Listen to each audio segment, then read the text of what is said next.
임진년 1월 1일 맑다. 새벽 에우 여필과 조카 봉, 아들 회가 찾아와 잠시 이야기를 나누었다. 오랜만에 마주 앉았지만 마음은 편하지 않다.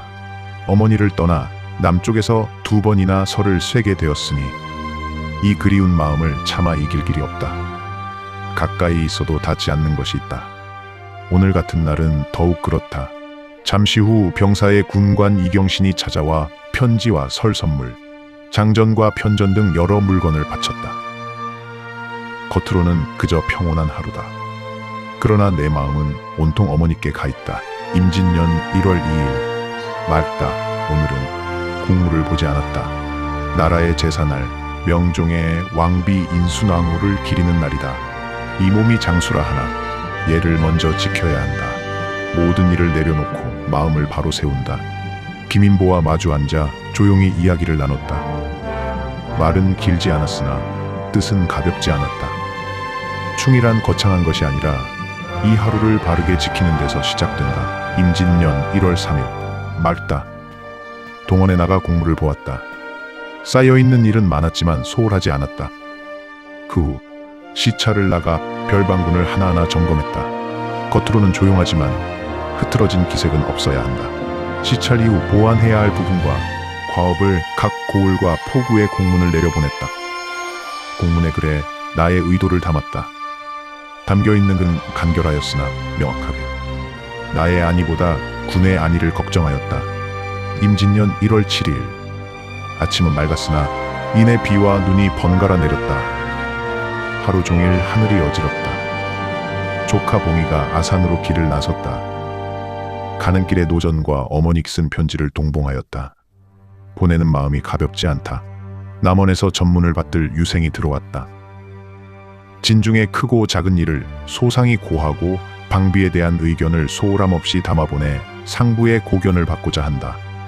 날씨는 변하고 사람은 떠나고 소식은 이어진다. 임진년 1월 10일 종일 비가 내린다.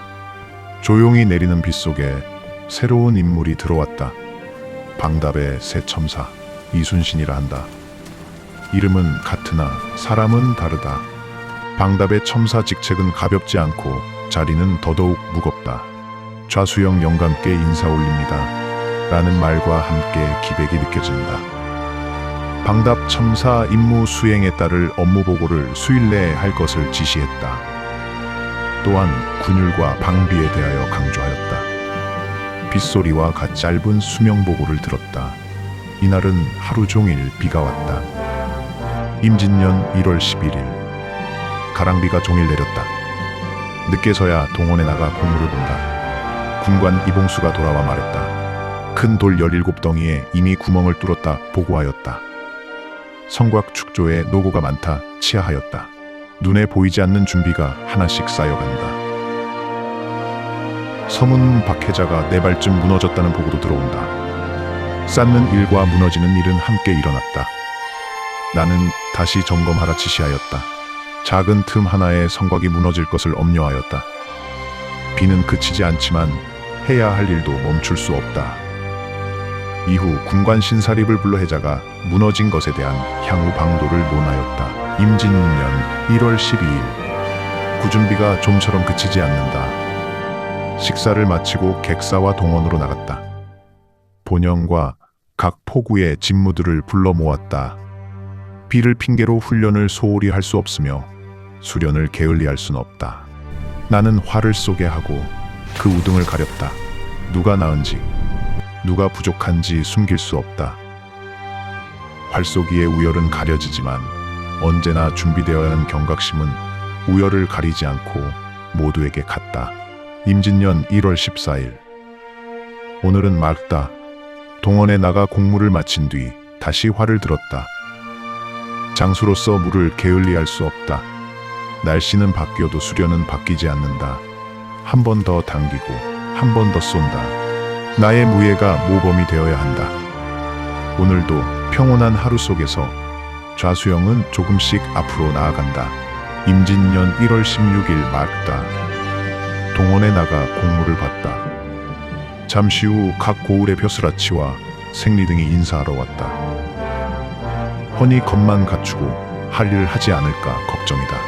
방답의 병선을 맡은 군관들과 생리들이 그대들 병선을 수리하지 않았기 때문에 곤장을 쳤다.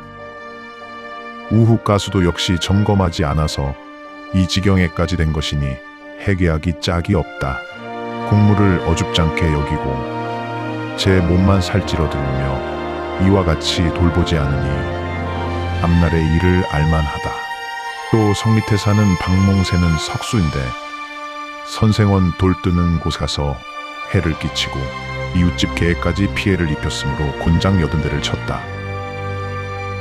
군율은 지엄하니 내 어찌 엄히 다스리지 않을 수가 있겠는가. 임진년 1월 17일 오늘은 맞다.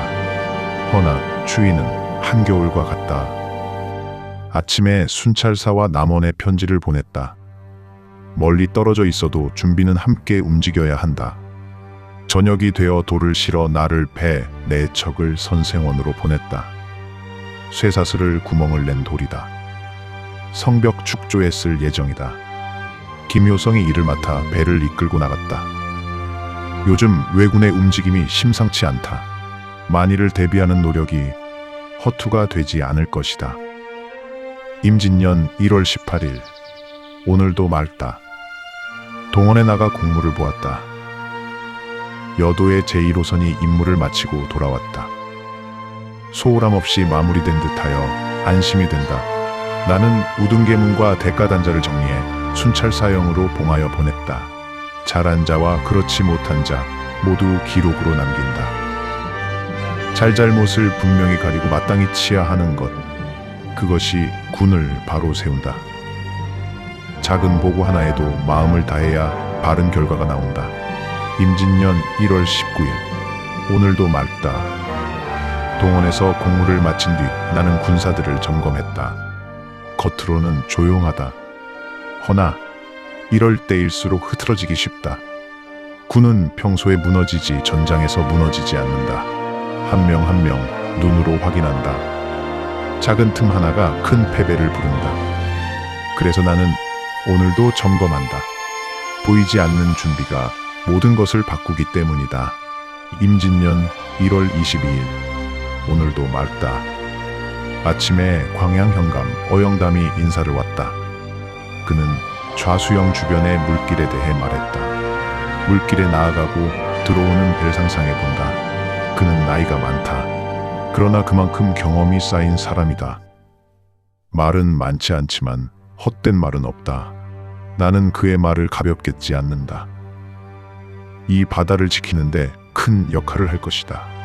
조선의 바다를 지키는 일에 대하여 고민에 빠지게 되는 날이다. 맑았다. 하늘은 아무 일도 없다는 듯 비어 있었고 바다는 고요했다. 그러나 내 안에는 아직 떠나지 못한 사람들이 있었다. 오늘은 둘째 형 요신의 제사날이었다. 칼을 잡지 않았다. 명령도 내리지 않았다. 전쟁은 잠시 나를 놓아주었지만 나는 전쟁을 내려놓지 못했다. 향은 피워졌고 이름은 불렸으나 돌아오는 것은 침묵뿐이었다. 사복시에서 받아 내 손으로 길렀던 말 한 필. 나는 그것을 올려보냈다. 떠나보낸다는 것은 살아있는 자에 남겨진 마지막 의식 같았다. 세월은 사람만 앗아가는 것이 아니었다. 남겨진 것들까지 하나씩 천천히 비워내고 있었다. 그날 싸우지 않았다.